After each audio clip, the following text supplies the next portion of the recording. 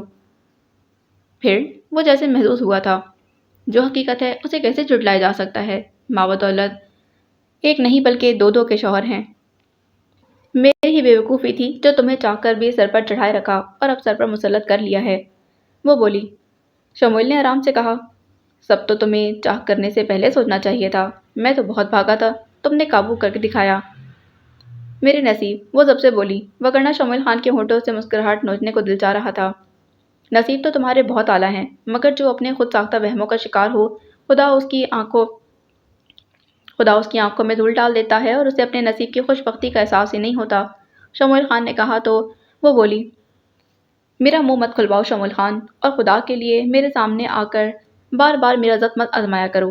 اس نے کسی اور انداز میں کہا، مگر شمویل خان بات کو اپنے ہی انداز میں لے گیا تھا۔ خیر ہے، جب دونوں کے مابین شرعی رشتہ ہے تو یہ ضبط برداشت تو کرنا ہی پڑے گا۔ تمہارا دل بھی تو ٹھکانے پر نہیں۔ صورت سے اس کا مطمع نظر سمجھی تھی۔ Shut up! شوہر ہونے کے ناطے تمہاری اتنی بدتمیزی پسند نہیں کرتا ظالے۔ وہ یکلخت سنجیدہ ہوا تھا۔ پھر مجھ سے لفنگوں والی گفتگو مت کرو۔ تمہارا دماغ خراب ہے اور کچھ نہیں۔ اس کے قطعی انداز پر شمویل نے تعصب سے کہا تھا۔ ظالے جیسی میچور لڑکی سے ایسے رویے کی اسے کبھی توقع نہیں تھی، جو سب کچھ پہلے سے جاننے کے باوجود کچھ غیر متوقع باتوں کو دل پر لے کر بیٹھ گئی تھی اور نہ صرف اپنی بلکہ اس کی زندگی کے خوبصورت دنوں کو بھی اپنی ضد کے پیچھے گنوا رہی تھی۔ وہ دروازہ کھٹکھٹا کر نگین کے کمرے میں آئی تو اسے اپنی اور انس کی شادی کی تصویر سے باتیں کرنے میں مگن پایا تھا۔ کیا ہو رہا ہے؟ صبا نے بمشکل ہونٹوں پر مسکراہٹ پھیلائی۔ دیکھ نہیں رہی؟ تمہارے بھائی سے باتیں کر رہی ہوں۔ تم کہیں جا رہی ہو؟ اطمینان سے کہتے اس نے صبا کی تیاری سے اندازہ لگایا تو بولی، ہاں امی کی طرف جا رہی ہوں، انہوں نے بطور خاص تمہیں ساتھ لانے کا کہا تھا۔ صبا اسے منتظر نگاہوں سے دیکھنے لگی۔ نہیں، اب میں وہاں کبھی نہیں جاؤں گی جہاں سے مجھے اور انس کو نکال دیا گیا ہے، وہ قطعیت بھرے لہجے میں کہتی صبا کو شجر کر گئی تھی۔ ان دنوں وہ کتنی ہی دیر انس کی تصویر تھامے پتہ نہیں کیا کیا باتیں کرتی رہتی تھی، مگر میر ہاؤس والوں کے متعلق اب اس نے اتنے منفی انداز میں سوچنا شروع کر دیا ہے، یہ صبا کو ابھی پتہ چلا تھا۔ ایسا کچھ نہیں ہے نگی، میں اور نوفل تو تمہیں اپنی مرضی سے لے کر آئے تھے۔ اگر وہ لوگ چاہتے تو مجھے روک سکتے تھے، مگر انس گئے، میرا بچہ گیا تو انہوں نے مجھ سے رشتہ ہی توڑ لیا۔ وہ اپنی ہی سوچ پر ڈٹی ہوئی تھی۔ تم غلط سوچ رہی ہو نگی، وہاں سب ابھی تمہارا انتظار کرتے ہیں، ابھی تمہارے لیے وہاں اتنا ہی پیار اور عزت ہے جتنی کہ پہلے تھی۔ صبا نے اس کی برین واشنگ کرنا چاہی، مگر نگین کی نہ ہاں میں نہ بدلی۔ تم لوگ جاؤ، میں یہاں انس کے ساتھ ہوں۔ اس کا انداز بہت نارمل تھا۔ صبا کو رونا آنے لگا تو وہ تیزی سے کمرے سے باہر نکل آئی۔ کیا رہا؟ نوفل نے اسے دیکھتے ہی پوچھا۔ وہ نہیں مانتی۔ صبا نے پوری بات نہیں کی۔ میں نے تو پہلے ہی آپ سے کہا تھا، مگر آپ کو ہی شوق ہے اپنی کرنے کا، وہ تیکھے انداز میں کہتا صبا کا ضبط آزما گیا تھا۔ اپنی کرنے کا شوق ہوتا تو آج حالات کچھ اور ہی ہوتے۔ میری طرف سے تو آپ کو پوری آزادی تھی، آپ نے خود ہی اس کی کھلی پیشکش کی۔ اب فائدہ نہیں، وگرنہ حالات آپ کے حق میں ہو سکتے تھے۔ وہ فوراً بولا، ادھار رکھنا تو یہ شخص محض جانتا ہی نہیں تھا، اور نہ ہی دل رکھنا۔ صبا کڑی، میں اس فضول کی بحث میں نہیں پڑنا چاہتی، پہلے ہی کافی دیر ہو چکی ہے، اس نے بے تاثر لہجے میں کہا تو وہ چڑھتی نگاہ اس پر ڈالتا گاڑی کی چابی اور اپنا والیٹ اٹھانے لگا۔ اسی وقت صبا کو اپنی طبیعت میں بے حد بوجھل پن محسوس ہوا تھا۔ وہ کیفیت وہ رات بھی محسوس کرتی رہی تھی، مگر اب ایک دم سے سر چکرایا اور ساتھ ہی جی بھی متلانے لگا تو وہ بے اختیار ہی واش روم میں گھس گئی تھی۔ واش بیسن پر جھکتے ہی اسے کیا آ گئی تھی۔ نوفل نے کھلے دروازے میں سے جھانکا تو اسے کیا کرتے دیکھ ٹھٹک گیا تھا۔ Food poisoning? ٹاول سے چہرہ خشک کرتی بہت نڈھال سے باہر آئی تھی۔ اب کہاں چلنا ہے؟ ڈاکٹر کے پاس یا میر ہاؤس؟ وہ پوچھنے لگا تو صبا اس کی مہربانی نظر انداز کرتے بولی، میر ہاؤس ہی چلیں، اب اتنی بھی طبیعت خراب نہیں ہے۔ کندھے اچکا کر وہ آگے چل دیا تھا۔ صبا اس کی تکلیف میں چلتی اپنی حالت کا سبب سوچ رہی تھی۔ یہ ایک دم سے تیزی سے اسے پکڑ لے گی اس نے سوچا بھی نہ تھا، اور وہ بھی سردیوں کی بارش۔ تھوڑی دیر پہلے تک تو سیاہ بادل تھے، مگر موسم کے تیور ایسے خراب نہ تھے کہ باہر نکلنے سے ہی گریز کیا جائے۔ شاپنگ ختم ہو جائے تو رائما کے ہاں ہی رکنا، میں خود پک کر لوں گا، میرے موبائل پر رنگ دینا، موہت نے تنبیہی انداز میں کہتے ہوئے اسے رائما کی طرف ڈراپ کیا تھا۔ موہت شاپنگ سے فارغ ہو کر وہ رائما کی طرف آ گئی تھی۔ وہاں پہنچ کر موہت کو رنگ کیا۔ فی الحال تو فارغ نہیں ہوں، بلکہ آدھے گھنٹے تک تم وہیں رکو، میں آ جاؤں گا، اس نے کہا تو پس منظر سے آنے والی ویرا کی آواز نے اسے سمجھا دیا کہ وہ کس مصروفیت میں تھا۔ وہ وہیں ٹک کر بیٹھ گئی تھی۔ اس کے بعد اپنی ضدی طبیعت سے مجبور ہو کر وہ موسم کی خرابی اور رائما کی ڈانٹ کا اثر لیے بغیر وہاں سے نکل آئی تھی۔ اکیلے کسی سواری میں بیٹھنے کا حوصلہ ہی کب تھا۔ رحمت یوں چھمچم برسنے لگا کہ یہ تو اس کے وہم و گمان میں بھی نہ تھا۔ وہ ایک بند دکان کا بڑا ہوا شیڈ دیکھ کر لرزتی کانپتی اس کے نیچے کھڑی ہو گئی۔ حسب عادت موبائل بھی گھر ہی چھوڑ آئی تھی، ورنہ وجدان ہی کو کال کر لیتی۔ سردیوں کی بارش تھی، سو لوگ دکانوں اور مکانوں میں دبکے بیٹھے تھے۔ وہ بے بسی سے سڑک پر بہتے پانی کو کیچڑ بنتے دیکھنے لگی تھی۔ یا خدا، ہمیشہ اس بندے کی نہ مان کر ہی کیوں نقصان میں رہتی ہوں، اس نے بے اختیار سوچا۔ جب کبھی امید کی ضد میں کوئی حرکت کرتی آئی تھی، اس کا خمیازہ بھی بھگتنا پڑا تھا۔ اب بھی وہ اسی تکلیف میں مبتلا تھی۔ موٹر سائیکل پانی اور کیچڑ کے چھینٹے اڑاتی گزری تو وہ ہڑبڑا کر حواس میں لوٹی تھی۔ چھینٹے اڑ کر اس کے کپڑے تک آئے اور گل پاشی کر گئے تھے۔ وہ موٹر سائیکل سوار کو کوس کر رہ گئی۔ شاپنگ بیگ دوسرے ہاتھ میں منتقل کرتے اس نے اپنی گرم شال کو ٹھیک سے اپنے گرد لپیٹا تھا۔ دور دور تک کسی ٹرانسپورٹ کا نشان نہیں تھا کہ وہ ہمت کر کے کسی رکشے میں ہی بیٹھ جاتی۔ اسی وقت ایک شخص تیز قدموں سے چلتا اسی شیڈ کے نیچے آ کھڑا ہوا۔ اوف، کس قدر تیز بارش ہے! اپنے بالوں سے پانی کے قطرے چھٹکتا خود کلامی کے سے انداز میں بولا تھا، جبکہ زوہا احتیاطاً اس سے پرے ہو کر کھڑی ہو گئی۔ وہ تو اپنوں میں موڈ کے مطابق بات کرتی تھی، کسی اجنبی سے کیا سلوک برتتی۔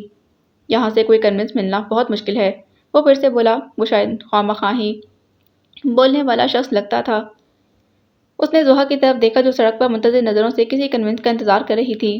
آپ شاید کافی دیر سے یہاں کھڑی ہیں۔ ایسے موسم میں شاپنگ کے لیے نکلنا پاگل پن ہی کہلاتا ہے۔ وہ اس کے ہاتھ میں موجود شاپنگ بیگ دیکھتے ہوئے تبصرہ کرنے لگا تو زوہا کے صبر کا پیمانہ لبریز ہونے لگا۔ آپ اپنے کام سے کام رکھیے۔ اس وقت ہم دونوں ایک ہی کشتی کے سوار ہیں۔ تھوڑی دیر کے ساتھ کو انجوائے کر کے ہی گزارا جا سکتا ہے۔ دوسری طرف ڈھٹائی کی انتہا تھی۔ زوہا نے اندر ہی اندر ڈرتے ہوئے بظاہر سخت لہجے میں جواب دیا، اگر آپ اپنی فضول گفتگو بند رکھیں تو آپ کی مہربانی ہوگی، ورنہ کہیں اور چلے جائیں۔ ایسے موسم انجوائے کرنے والے آپ کو بہت مل جائیں گے۔ آپ کی آواز بھی آپ ہی کی طرح خوبصورت ہے۔ یقین مانیے میں تو آپ کی آواز میں ہی کھو گیا ہوں۔ زوہا کے تو گویا پیروں پر لگی سر پر جا بجھی۔ اس کے اندر کی غسیلی لڑکی تمتراک سے بیدار ہوئی، سارا خوف کہیں دور جا سویا۔ کیا بکواس کر رہے ہیں؟ ارے جانمن، موسم ہے، موقع ہے، دستور بھی۔ ایسے موسم میں تو ایسی رومانٹک گفتگو ہی اچھی لگتی ہے۔ وہ بظاہر شریف دکھائی دینے والا شخص یکلگتی شرافت کا لبادہ اتار کر وقت کا فائدہ اٹھانے لگا تھا۔ اب موسم سے زیادہ زوہا کو وہ خراب شخص عذاب لگنے لگا تھا۔ کس قدر گھٹیا انداز گفتگو اسے لرزا کر رکھ گیا تھا۔ کاش معید ہی ادھر آ نکلے۔ اس کے دل نے بہت شدت سے دعا کی تھی۔ اس نے اس کی گھٹیا باتوں کا جواب دینے کے بجائے لرزتے قدم اٹھا دیے اور بارش کی پرواہ کیے بغیر چل پڑی تھی۔ ارے تم تو ناراض ہو گئی ہو، اچھا لاؤ یہ سامان ہی اٹھا لوں۔ گھر تک تو چھوڑنے کا بولو، دیکھو اور کچھ نہیں تو دوستی تو ہو سکتی ہے ہمارے درمیان۔ وہ بھی اس کے پیچھے چل دیا تھا۔ ارے اسے رونا آنے لگا۔ سردی میں بارش میں بھیگنا، اوپر سے یہ شخص، اسے صحیح معنوں میں خدا یاد آیا تھا۔ خدا جانے آنکھوں میں آنسو تھے یا بارش کا پانی۔ نظر دھندلا گئی تو پیر الٹا پڑ گیا تھا، وہ گرنے کو تھی۔ یا اللہ! آدمی نے اسے اندازے محبوبیت میں بڑھ کر سنبھالنے کی کوشش کی تو بے بسی اور خوف سے لرز اٹھی تھی۔ طبیعت خراب تھی تو بھلا ڈاکٹر کو دکھا لیتی، ایسے موسم میں لاپرواہی کرنا اچھا نہیں ہوتا۔ تائی جان نے اسے گرکا تو بے دلی سے سر ہلا کر رہ گئی تھی۔ میں تو اس لڑکی سے بہت تنگ ہوں، کہا بھی تھا کہ آج موسم خراب ہے، رائما کے ہاں نہ جانا، مگر اس کے سر میں ایک بات جو سما جائے پھر اس کا نکلنا بہت مشکل ہے۔ ان برستی بوندوں سے غائب ہو کر زوہا کے غائبانہ لتے لیے جا رہے تھے۔ آ جاتی ہے، وہ کون سا اکیلی گئی ہے، معید لے گیا ہے، واپسی پر بھی اسی کے ساتھ آئے گی۔ تائی جان نے انہیں تسلی دی۔ انہوں نے ہی اسے رائما کی طرف جانے کی اجازت دی تھی، ورنہ چچی جان تو اسے صاف انکار کر چکی تھیں۔ یہ ویرا بھی ابھی یہی ہے؟ صبا کو خیال آیا تو چچی جان کے اٹھتے ہی تائی جان سے پوچھنے لگی۔ ہاں، تائی جان نے گہری سانس بھری، بیچاری کو طلاق ہو ہی گئی۔ صبا کو دھچکا لگا۔ اچھا؟ ہاں، چاہے اچھا تھا یا برا، سر کا سائیں تھا، اپنی مرضی سے خلا لینے کے باوجود اس نے اثر لیا ہے، وہ بتانے لگی۔ تو اب کیا ارادے ہیں اس کے؟ کہاں جائے گی وہ؟ اپنے گھر؟ صبا نے پوچھا۔ دراصل یہ ویرا کی پسند کی شادی تھی، اس لیے ساری فیملی نے اسے رابطہ توڑ دیا تھا۔ ابھی تک وہ اس سے ناراض ہیں، تبھی تو وہ یہاں رہ رہی ہے، تائی جان نے بتایا۔ صبا کو زوہا کی کئی باتیں بتانے میں تذبذب ہوا تھا۔ ابھی یہیں زوہا ہوتی تو چٹاخ چٹاخ سب کچھ بول ڈالتی تھی۔ صبا انہیں عماد اور ادینہ کی بات بتانے لگی۔ ہاں، مریم نے تو ذکر کیا تھا، پریشان بھی تھی، جانے کیسی طبیعت کی لڑکی ہوگی۔ چچی جان نے کہا۔ ہاں، طبیعت تو عماد بھائی سے اس کی نہیں ملتی، بس دل کی بات ہے ساری، ورنہ تو ہزاروں لڑکیاں مل جائیں۔ صبا کو افسوس ہوا۔ آج صبح میں نے پھر انس کو